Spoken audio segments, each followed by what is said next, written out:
عزیز ناظرین، آج کے اس ویڈیو میں بہت ہی پاورفل، آسان اور بہترین وظیفہ یا عمل بتائیں گے انشاءاللہ، جس سے آپ کا مسئلہ حل ہو سکتا ہے اور آپ کی پریشانی بھی دور ہو سکتی ہے، جس کے لیے آپ اس ویڈیو کو آخر تک پورا دیکھنا ہوگا، کیونکہ وظیفہ یا عمل کرنے میں کوئی دقت یا پریشانی نہ آئے۔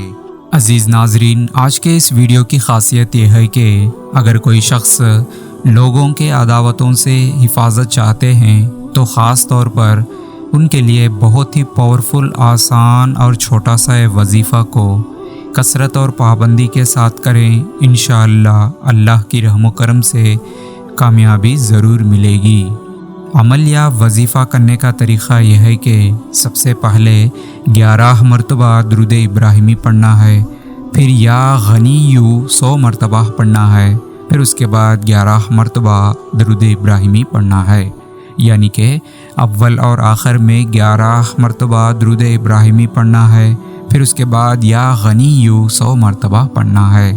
اور اللہ کی ذات پر بھروسہ رکھ کر اس وظیفہ کو مغرب کی نماز کے بعد کثرت اور پابندی کے ساتھ کریں، انشاءاللہ اللہ کی رحم و کرم سے مددیں ضرور ملے گی۔